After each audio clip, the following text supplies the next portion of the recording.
The Slow Regard of Silent Things by Patrick Rothfuss. The far below bottom of things. When Arya woke, she knew she had 7 days.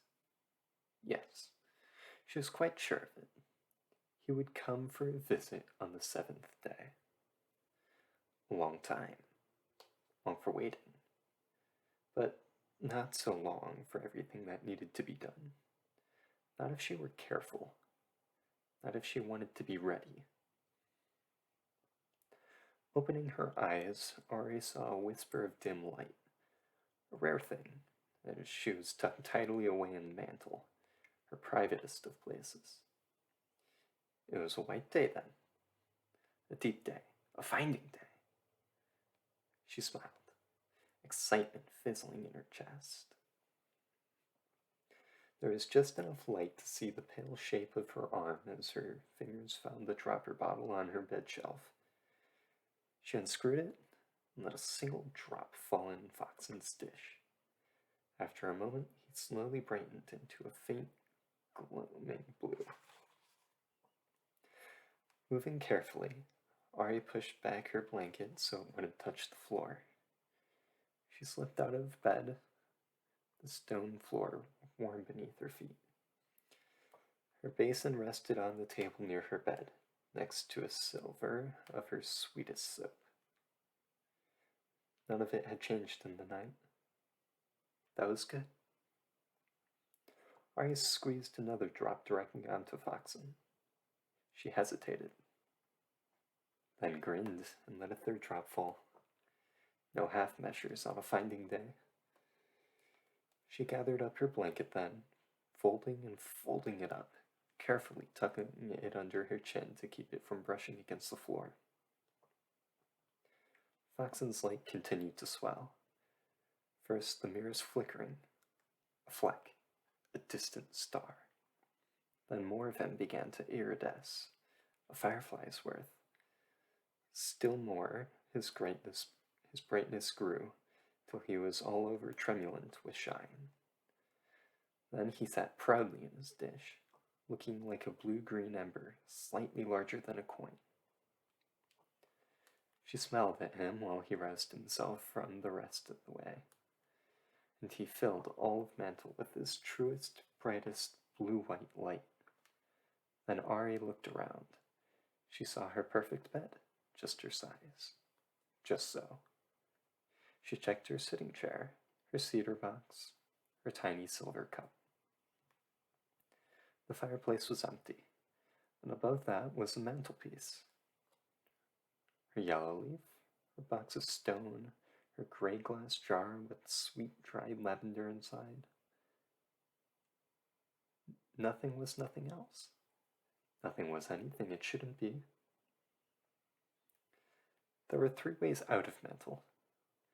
There was a hallway, and a doorway, and a door. The last of these was not for her. Ari took the doorway into port. Foxen was still resting in his dish, so his light was dimmer here, but it was still bright enough to see. Port had not been very busy of late, but even so, Ari checked on everything in turn. In the wine rack rested half a broken plate of porcelain, no thicker than the petal of a flower. Beneath that was a leather octavo book, a pair of corks, a tiny ball of twine. Off to one side, his fine white teacup waited for him with a patience Ari envied.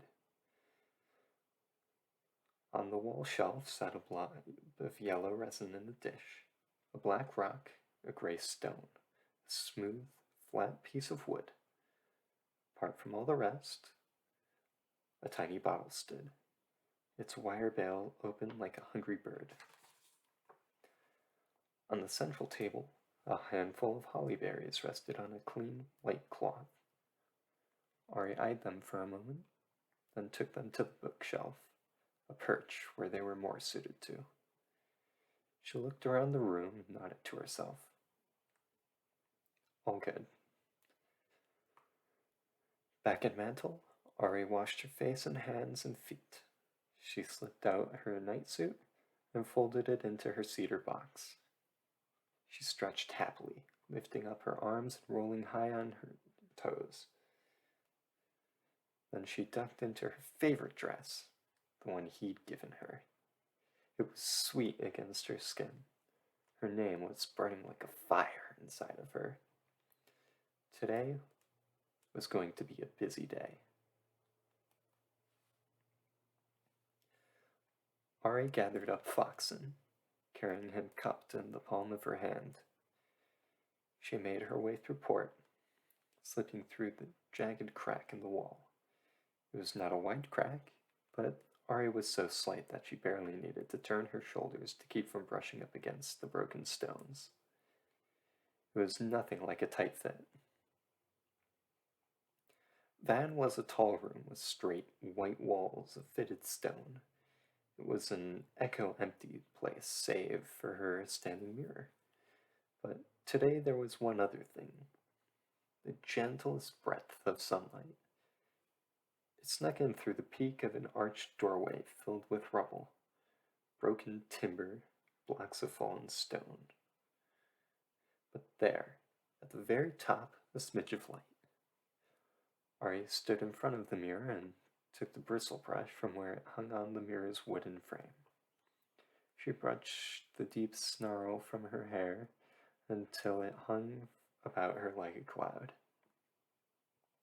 She closed her hand over Foxen, and without his blue-green shine, the room went dark as dark. Then her eyes stretched wide, and she could see nothing but the soft, faint smudge of warm light spilling past the rubble high behind her. Pale golden light caught in her pale golden hair. Ari grinned at herself in the mirror.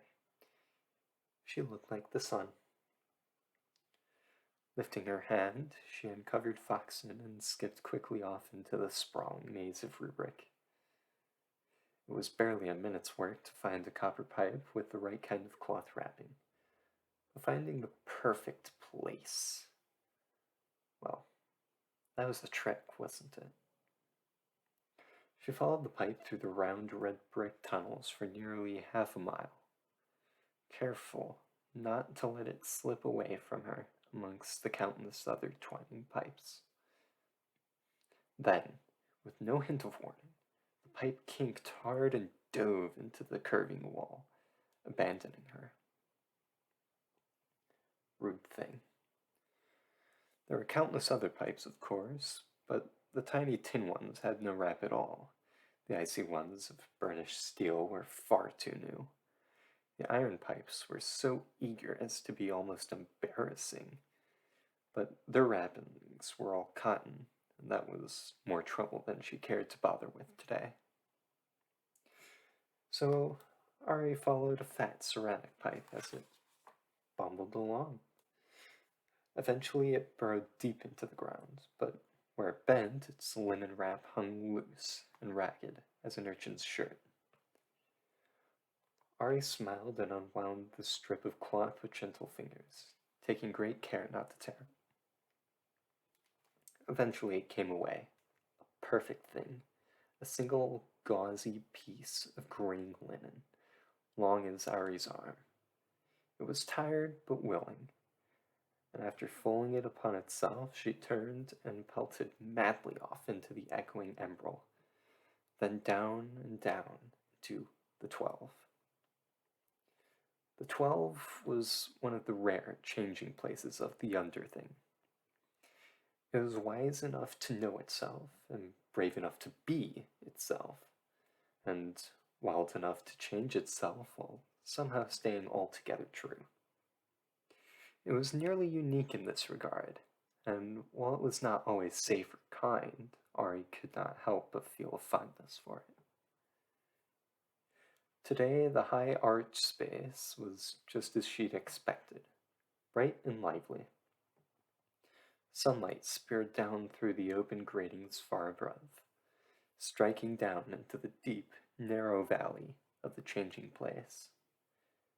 The light filtered past pipes, support beams, and the strong, straight line of an ancient wooden walkway.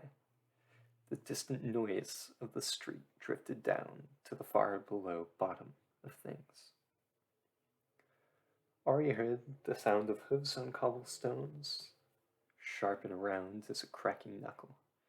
She heard the distant thunder of passing wagons and the dim mingle of voices.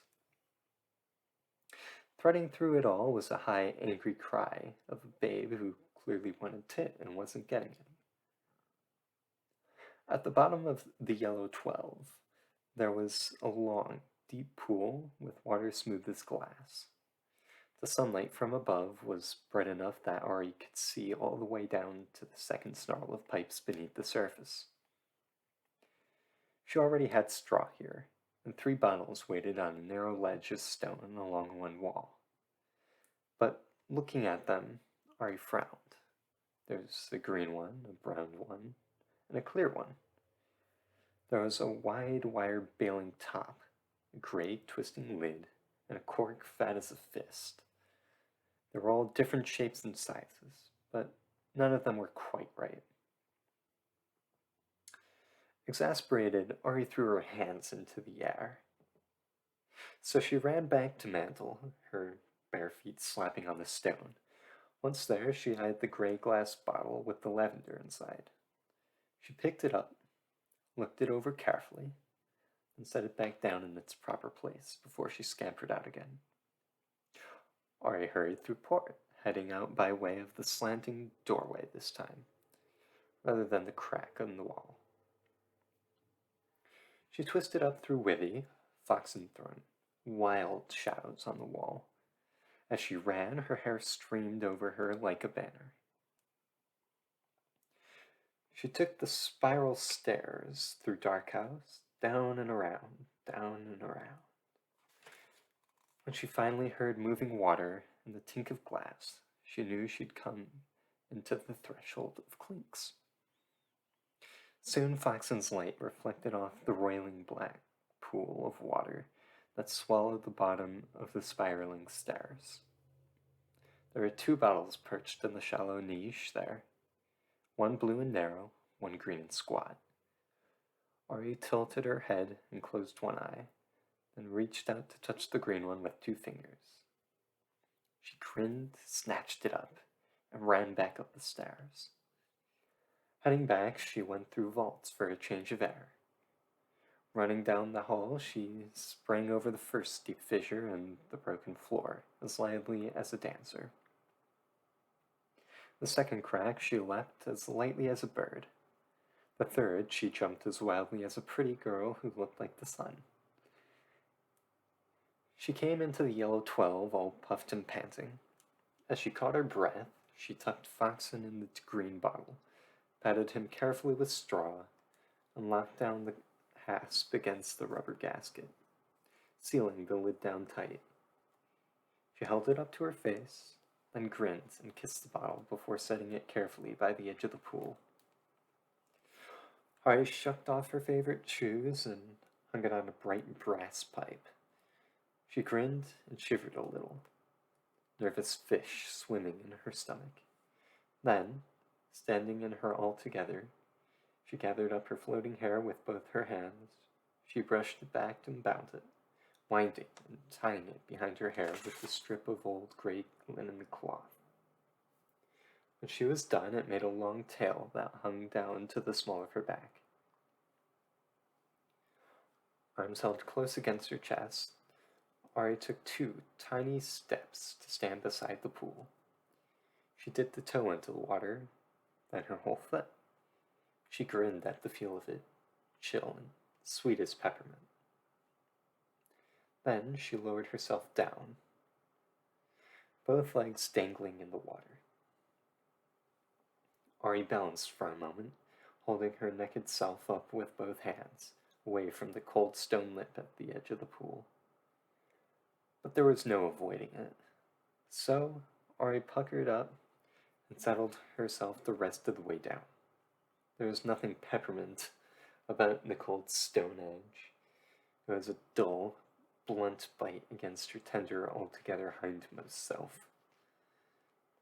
She turned herself around then, and began to lower herself into the water. She went slowly, tickling around with her feet till she found a little jet of stone. She curled her toes around it, holding herself thigh deep in the pool. Then she drew a few deep breaths, screwed her eyes shut, and bared her teeth before letting go with her toes and ducking her nethers underneath the surface. She squeaked a little, and the chill made her whole self go goose prickle. The worst over, she closed her eyes and dunked her head beneath the water too. Gasping and blinking, she rubbed the water out of her eyes. She had her big all-over shiver then, one arm folded across her bass. But by the time it was done, her grimace had turned into a grin. Without her halo of hair, Ari felt small. Not the smallness that she strove for every day, not the smallness of a tree amongst trees, of a shadow in the ground, not just small of body either. She knew there was not much of her. When she thought to look more closely at her standing mirror, the girl she saw was as tiny as an urchin begging on the street. The girl she saw was thin as thin, her cheekbones high and delicate, her collarbones pressed tight against her skin. But now, with her hair pulled back and wetted down besides, she felt less. She felt tamped down, dim, more faint. Faint. Feigned and fain. It would have been pure and pleasant without the perfect strip of linen. If not for that, she wouldn't merely feel like a wick rolled down. She would be downright guttery. It was worth it, doing things the proper way. Finally, the last of her trembling stopped. The fish were still turning in her stomach, but her grin was eager. The golden daylight from above struck down into the pool, straight and bright and steady as a spear. Ari drew a deep breath, then pushed it out, wriggling her toes. She took another deep breath and let it out more slowly.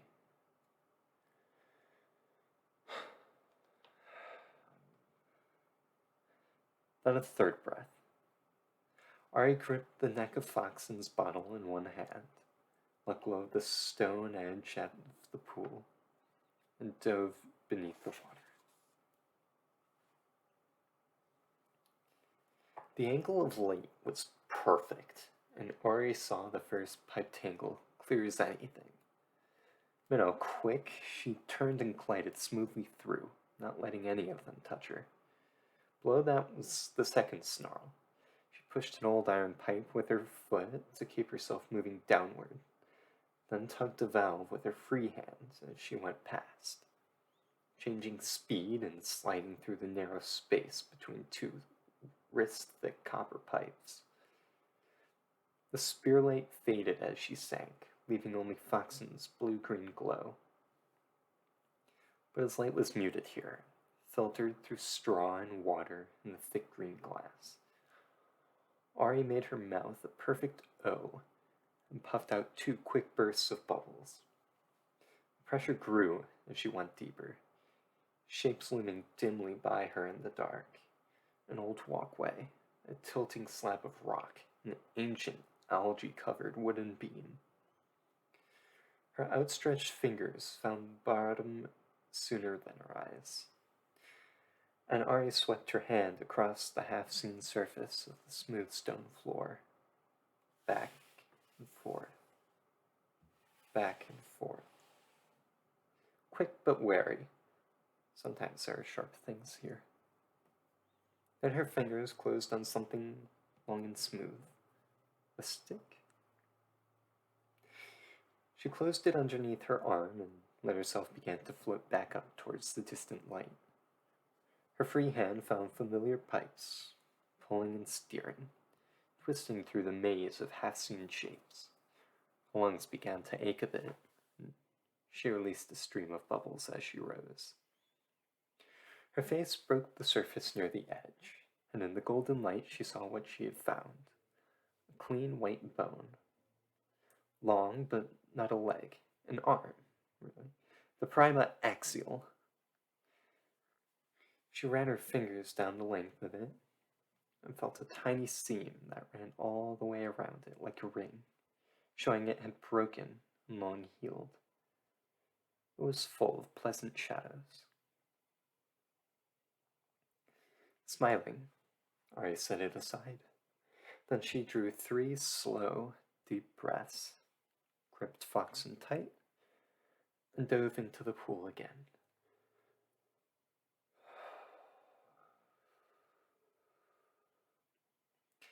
This time she got her foot wedged tight beneath 2 pipes around the second tangle. Bad luck. She scowled and tugged, and after half a moment managed to pull free. She blew half her lungful out and kicked hard, dropping like a stone down into the black below. Despite the bad start, this was an easy catch.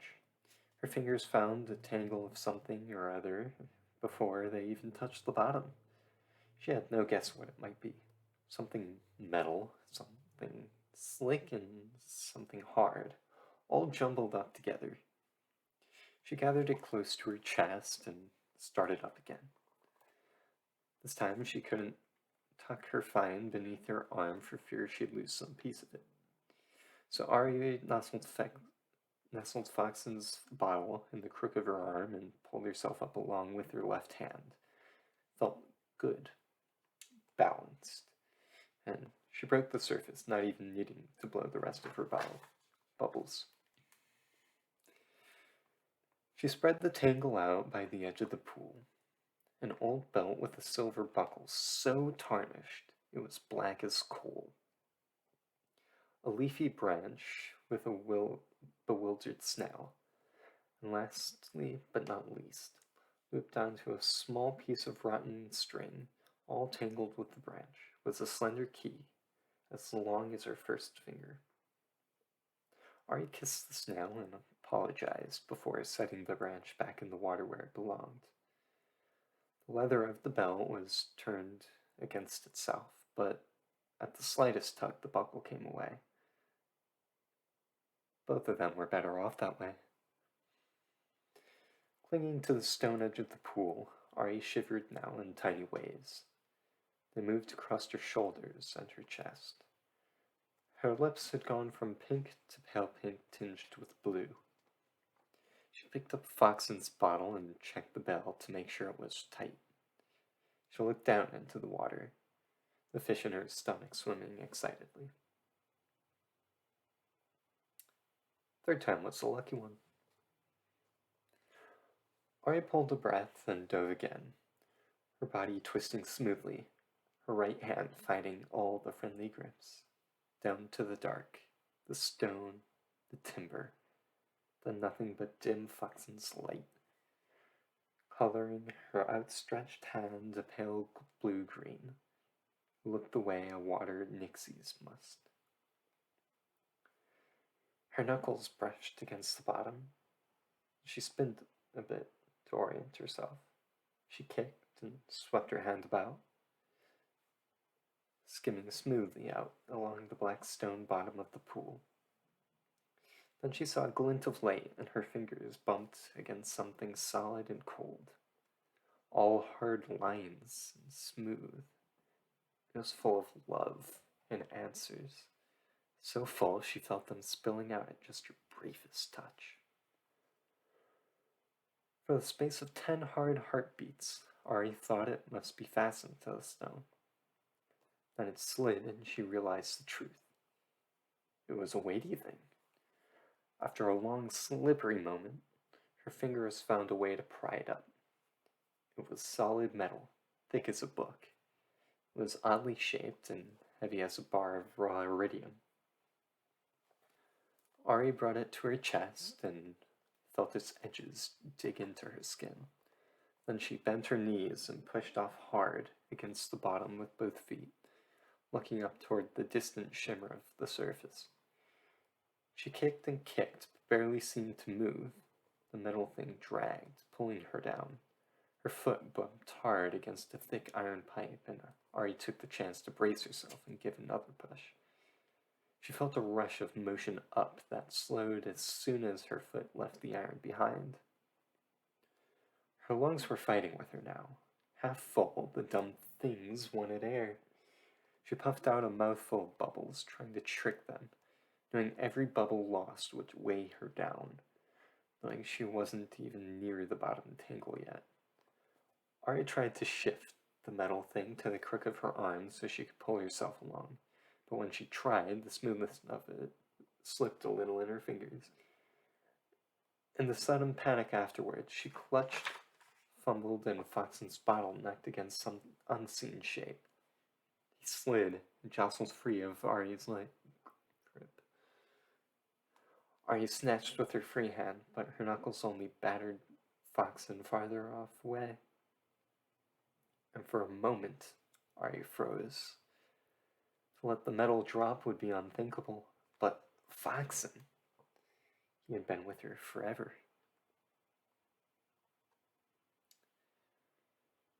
She watched as Foxen's bottle was caught by an eddy and swirled well out of reach behind a trio of slanting copper pipes. Her lungs were angry now. She clenched her teeth and grabbed a nearby lip of stone, with her now free hand pulling herself up. Her lungs were heaving hard inside her now, so she slowly loosed her bubbles, though she hadn't even glimpsed the lowest tangle yet. It was dark without Foxen, but at least she was moving, pulling herself up in a sudden, awkward jerks, using whatever strange handhold she could find. She kicked, but there was little to be gained from that, burdened as she was with the heady lump of hard love she held so tightly to her chest. Was it the answers that helped crave that gave it so much weight? Finally, she dragged herself into the lower nest of pipes, but her lungs were empty now, and her body hung like lead. Normally, she twisted through the tangle like a fish, her body never brushing the pipes, but she was heavy and empty. One-handed, she groped and bucked her way through them. She banged her knee and frantically slid her back against something sharp, with rust. She stretched out an arm, but heavy as she was, her fingers didn't even brush her usual handhold. She kicked, gained another inch or two, then, despite her careful binding, her hair snagged on something.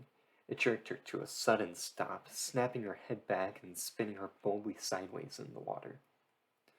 Almost immediately, she felt herself begin to sink. She flailed out wildly. Her shins struck a pipe, making her whole self tingle with pain, but she quickly sought it out with her other foot, braced, and shoved off hard. She shot up like a cork, fast enough so that her hair tore free from whatever rude thing had caught it. A sharp tug snapped her head back, forcing her mouth open. She began to drown then. Mouth full of water, she choked and gagged. But even as the water filled her nose and throat, Ari feared nothing so much as the thought her hand might slip, that she would lose her grip, and let the heavy jag of metal slide away into the dark. Losing Foxen was bad. It would leave her blind and lonely in the dark. Being trapped beneath the pipes and choking out her life was awful too. But neither of those things were wrong. Letting the metal slide into the dark simply could not be done. It was unthinkable. It was so unkilter that it terrified her. Her hair was unbound now, and it swirled along and behind her in the water like a cloud of smoke. Her hand grabbed a curve of pipe, comforting, familiar. She pulled herself up, then grabbed again and found another grip. She clenched her teeth, choked, pulled, and grabbed. She broke the surface, gasping and sputtering, then slid under the water again. A second later, she clambered her way up again. This time, her free hand caught the stone edge of the pool. Ari heaved the small thing out of the water, and it struck the stone floor with the sound of a bell. It was bright brass gear, big as a platter, thicker than her thumb with some despair. It had a hole in the middle, 9 teeth, and a jagged gap where a 10th had long ago been torn away. It was full of true answers and love and hearthlight. It was beautiful. Ari smiled and heaved up half of a stomachful of water on the stones, and heaved again, turning her head so that it didn't splash against the bright brass gear. She coughed then, took a mouthful of water, and spat it back in the pool. The brass gear lay heavy as a heart on the cold stones of the yellow 12. The light from up above made the surface of it shimmerant and gold.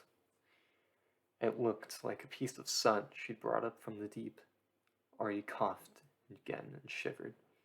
Then she reached out and touched it with one finger. She smiled to look at it. Her lips were blue. She trembled. Her heart was full of joy.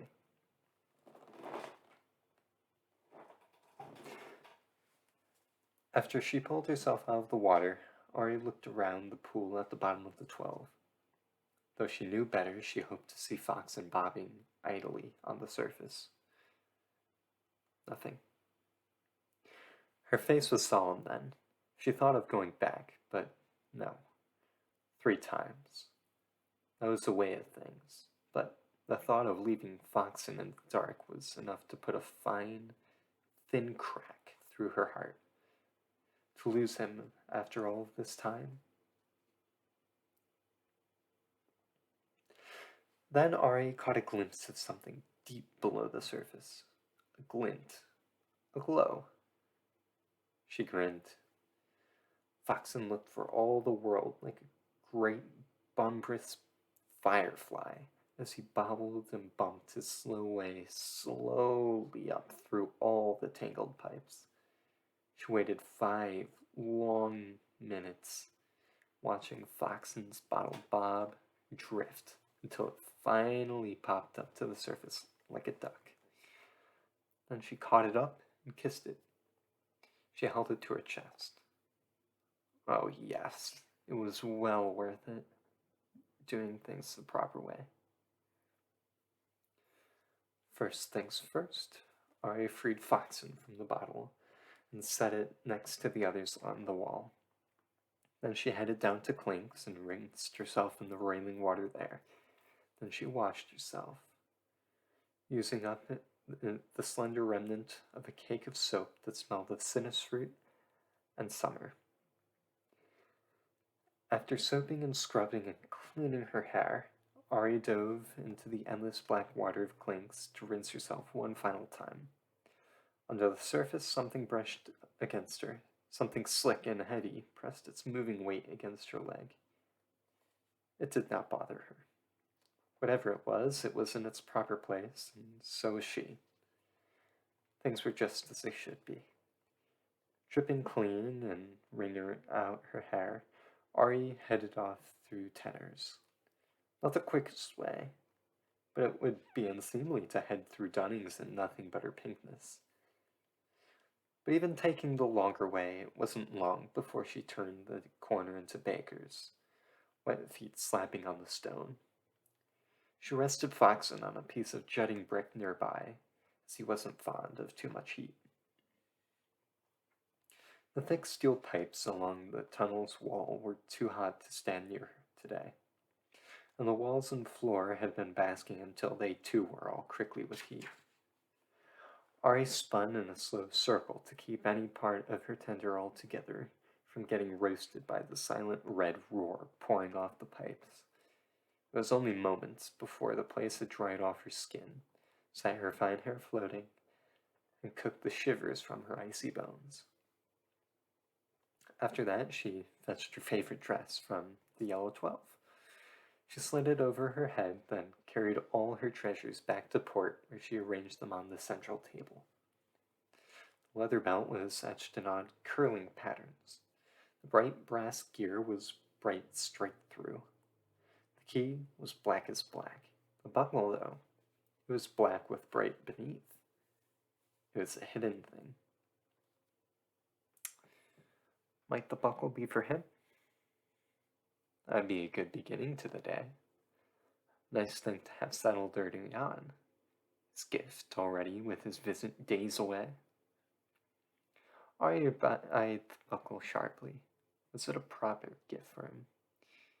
He was a tangled sort, and he was hidden too. Nodding, she reached out to touch the cool dark metal. But no, it didn't suit him. She should have known. He was not one for fastening, for holding closed. Neither was he dark. Oh no, he was emberent and cardinine. He was bright with better bright beneath, like copper gilded gold. The gear would need consideration. It almost felt like it could be for him. But that could wait. The key needed urgent tending. It was for certain the most restless of the lot. There wasn't even a slim sliver of surprise. Keys were hardly known for their complacency, and this one was near howling for a lock. Arya picked it up and turned it in her hands. A door key. It wasn't shy about the fact at all. Black key, white day. She cocked her head.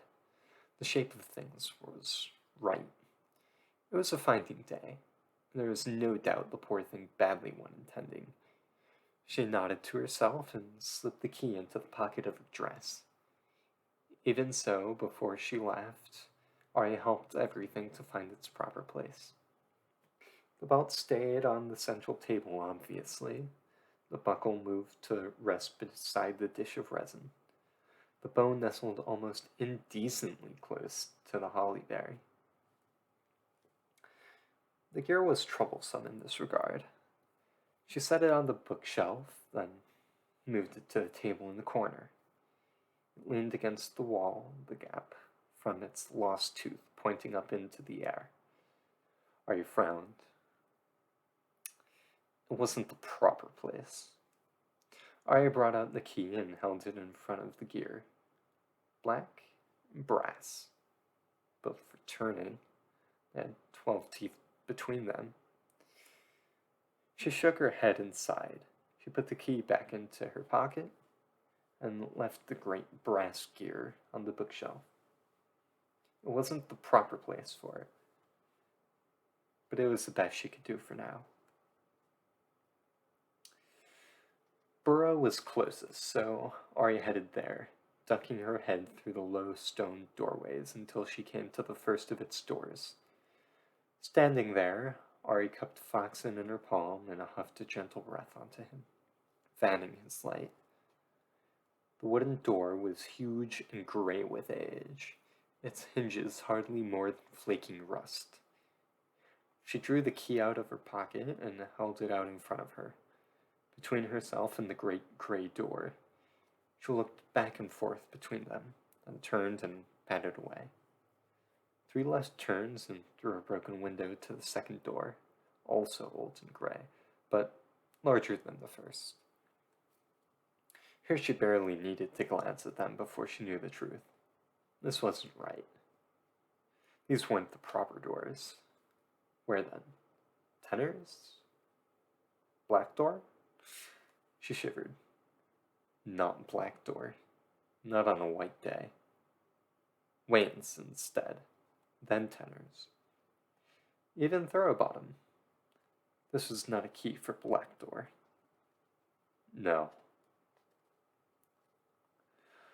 Arya hurried through rubric, turning left twice and right twice for balance, making sure to never follow any of the pipes too far lest she offend. Next came Greeley with its twisting ways and its sulphurant smell. She got a little lost there among the crumbling walls, but eventually made her way to Crumbledon, a narrow dirt tunnel so steep it was little more than a hole. Arya scampered down a long ladder made of lashed-together sticks. The bottom of the ladder dropped into a tiny, tidy room of finished stone. It was no bigger than a closet. It's empty, except for an old oak door, all bound in brass. Arya brushed off her hands, swung the door open, stepped lightly into Wayne's. The hallway was wide enough to drive a wagon through, high ceilinged and long enough that Foxen's light could barely reach the tangle of debris that blocked the far end.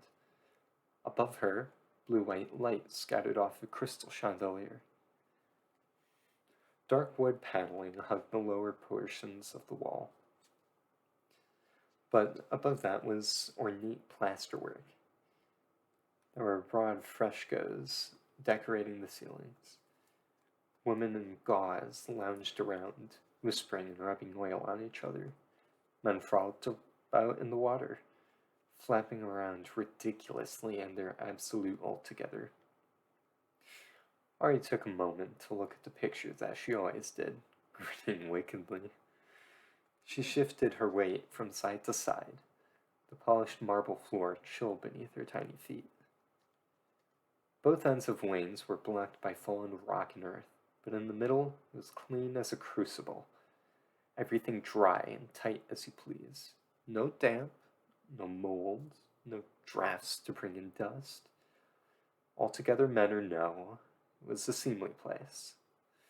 So, Arya was careful to comport herself with full decorum. There are 12 oak doors lining the hall, all fine and tight and bound in brass. Over her long years in the underthing, Ari had opened 3 of them. She walked down the hall, Foxen glowing brightly in her upheld hand. After a dozen steps, a glimmer on the marble floor caught her eye. Skipping close, she saw a crystal had fallen from the chandelier to lay unbroken on the floor. It was a lucky thing, brave. She picked it up and put it in the pocket that didn't have the key inside. They would only fuss if they were put together. It wasn't the 3rd door, or the 7th. Ari was already planning her route down to Thorough Bottom when she spied the 9th door. It was waiting, eager. The latch turned and the door eased smoothly open on silent hinges. Ari stepped inside, pulling the key from her pocket, and kissed it before she lay it carefully on an empty table just inside the door. The tiny tap as it touched the wood warmed her heart. She smiled to see it sitting there, all snug and in its proper place.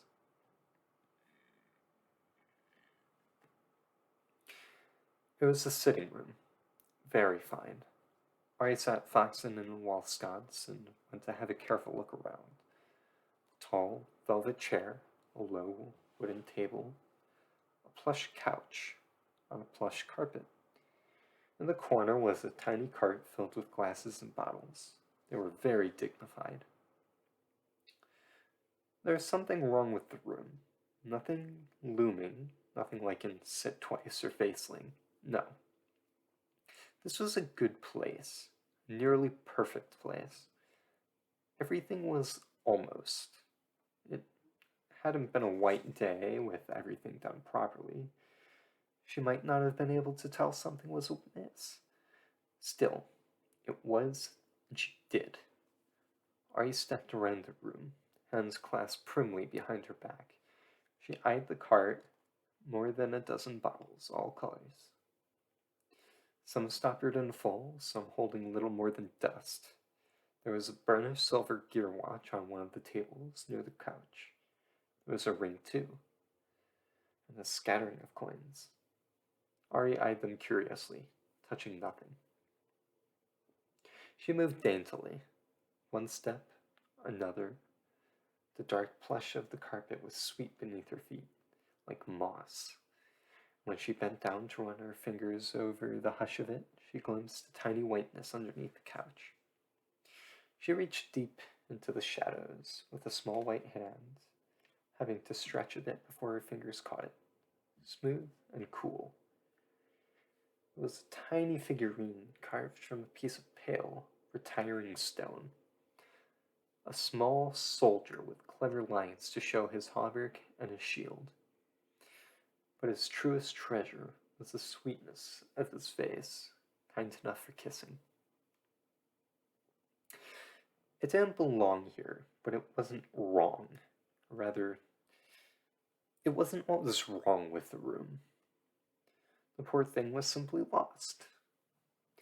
Ari smiled and put the doll in her pocket with the crystal. It was then that she felt a tiny bump beneath her foot. She pulled up the edge of the carpet, rolled it back, found a small bone button underneath. Ari eyed it for a long moment before giving it an understanding smile.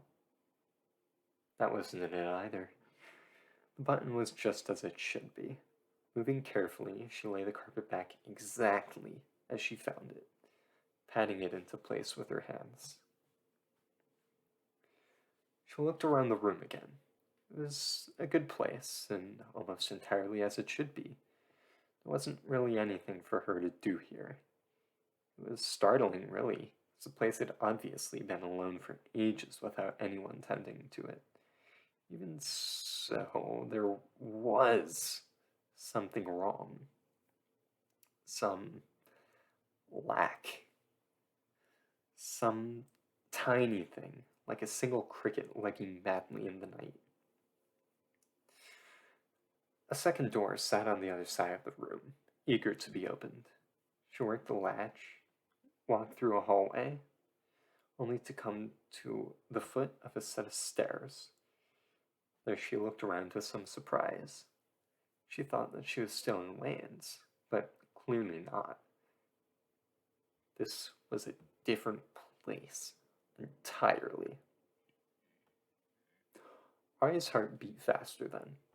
It had been ages since she'd come on somewhere wholly new, a place that dared to be entirely itself.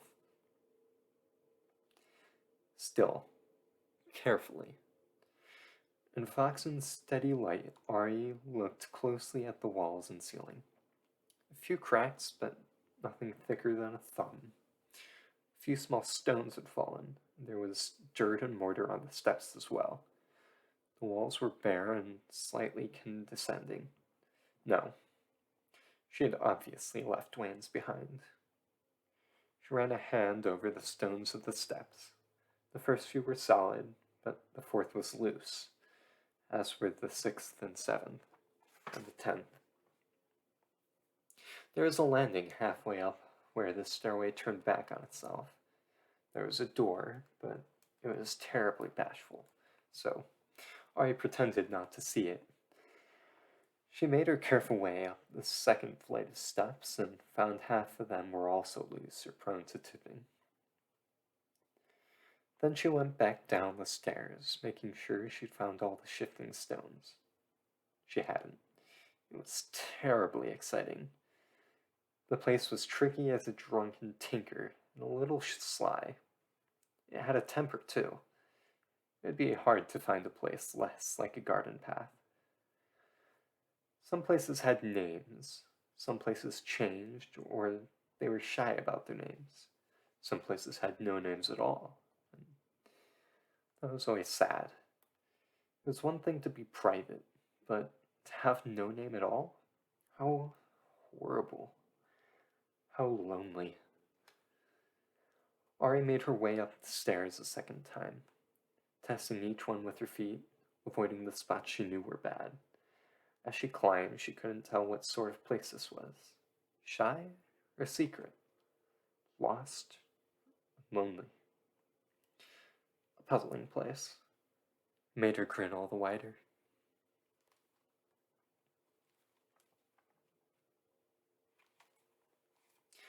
At the top of the stairs, the ceiling had collapsed, but there was a gap made by a broken wall. Ari stepped through and found herself grinning with the thrill of it. Another new place. 2 in one day. Her bare feet shifted back and forth on the gritty stone floor, almost dancing with excitement. This place was not so coy as the stairway. Its name was Tumbrel. It was scattered and half fallen and half full. There was so much to see. Half the ceiling had fallen in and everything was covered in dust, but for all its fallen stone, it was dry and tight. No damp, just stone and stiff air. More than half the room was a solid mass of fallen earth and stone and timber. Remnants of a four-post bed lay crushed beneath the wreckage. In the unfallen portion of the room, there was a triune mirror vanity and a dark wooden wardrobe, taller than a tall woman standing on her toes. Ari peered shyly through the wardrobe's half-open doors.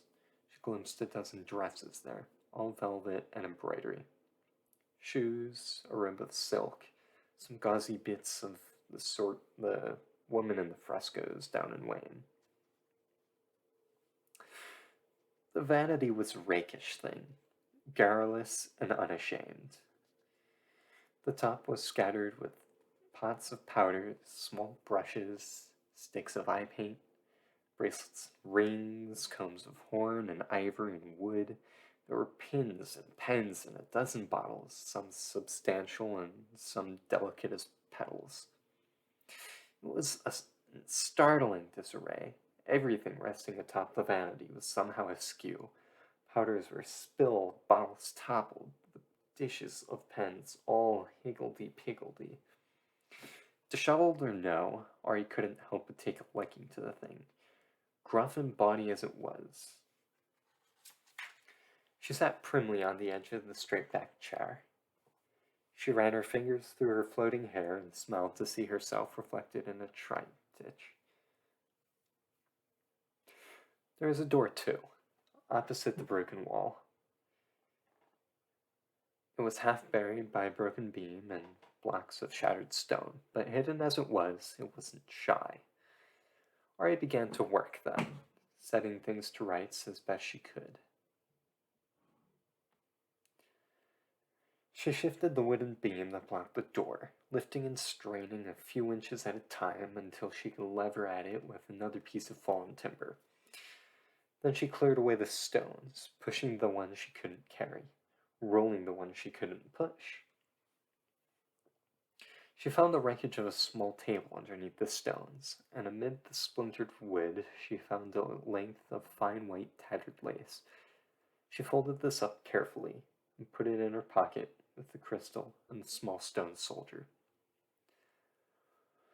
Once the way was clear, the door pulled open easily, its rusted hinges moaning. Inside was a dark closet. There was an empty porcelain chamber pot. There was a wooden bucket, a brush of the sort you would use to scrub the deck on a ship, and a tight birch broom. On the back of the door hung two empty linen sacks. The smaller of these was anxious to be about its business. So Ari smiled and tucked it in a pocket by itself. The broom was eager after being trapped so long, so Ari brought it out and set to sweeping, brushing ancient dust and earth into a tidy pile. After that, it was still restless, so Ari went to sweep the unnamed stair as well. She brought Foxen with, of course. She would hardly trust a place like that to behave in the dark. But since the proper birching of the place required two hands, Ari tied Foxen to a long lock of her hanging hair. Foxen's dignity was somewhat bruised by this, and Ari kissed him in sincere apology for the affront. But they both knew he took a certain secret joy from swinging wildly all about, making the shadows spin and swirl. So for a while he hung and swung. Ari took care not to notice any undue exuberance on his part while she gave the unnamed stairs a brisk once-over. Up and down, then up again, the tight birch broom flicked and tickled the stone steps clear of fallen rocks and grit and dust. They were flattered by the attention wall, remaining entirely coy. After returning the broom to the closet, Ari brought out the chamber pot and set it near the wardrobe. She spun it slightly so it faced the proper way. Charming as it was, the vanity was vexing too. It seemed all askew, but nothing called out for tidying. The only exception was a hairbrush, which she moved closer to a cunning ruby ring. Ari crossed her arms and stared at the vanity for a long minute. Then she went down on hands and knees and looked at its underside. She opened the drawers and moved the handkerchiefs from the left-hand drawer into the right, then frowned and moved them back again. Finally, she pushed the entire thing about 2 handspan to the left, slightly closer to the wall, careful not to let anything tumble to the floor. She slid the vanity's high-backed chair the same amount, so it still faced the mirrors. Then she picked up the chair and examined the bottoms of its feet before putting it back in place with a tiny shrug. There was a loose stone on the floor next to the wardrobe. Ari prized it up with her fingers, adjusted the small leather sack and piece of wool padding underneath, and slid the stone back into place, tamping it down firmly with the handle of the broom. She tested it with one foot and smiled when it no longer shifted under her weight. Lastly, she opened the wardrobe. She moved the dress of burgundy velvet away from the gown of pale blue silk. She replaced the lid of the tall hat box that had come ajar. She opened the drawer at the bottom of the wardrobe. Her breath caught in her chest then. Folded tightly away at the bottom of the drawer were several perfect sheets, pale and smooth. Ari reached down to touch one and was amazed at the tightness of the weave. So fine, her fingers couldn't feel the thread. It was cool and sweet to the touch, like a lover come to kiss her, fresh in from the cold. Ari brushed her hand across the surface. How lovely might it be to sleep on such a sheet, to lay on it and feel the sweetness of it all along her naked skin. She shivered, and her fingers curled around the folded edges of the sheet. Hardly realizing what she did, she drew it from its proper place and brought it to her chest. She brushed her lips against its smoothness. There were other sheets beneath it, a treasure trove. Surely enough for a place like Tumbrel. Besides, she had set so many other things to rights. Surely.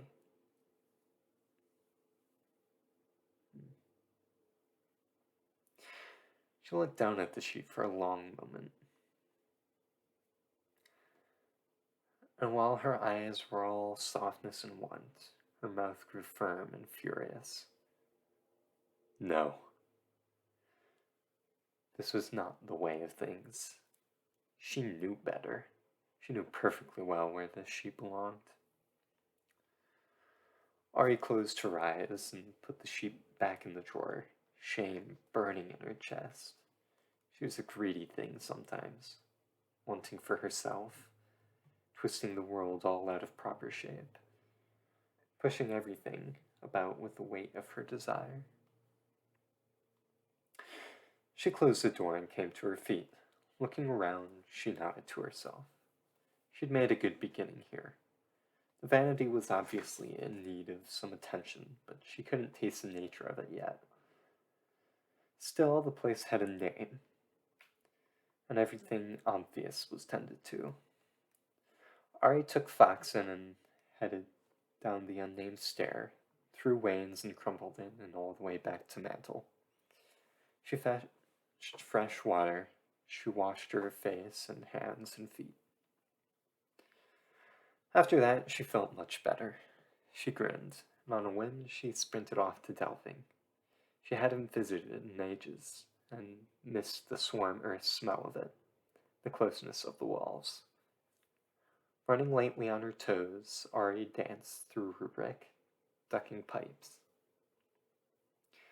She skipped through woods, reaching out and to swing herself from time-worn beams that held the sagging roof at bay. Finally, she came to a swollen wooden door. Stepping through, she held Foxen high. She smelled the air. She grinned. She knew exactly where she was. Everything was just where it should be.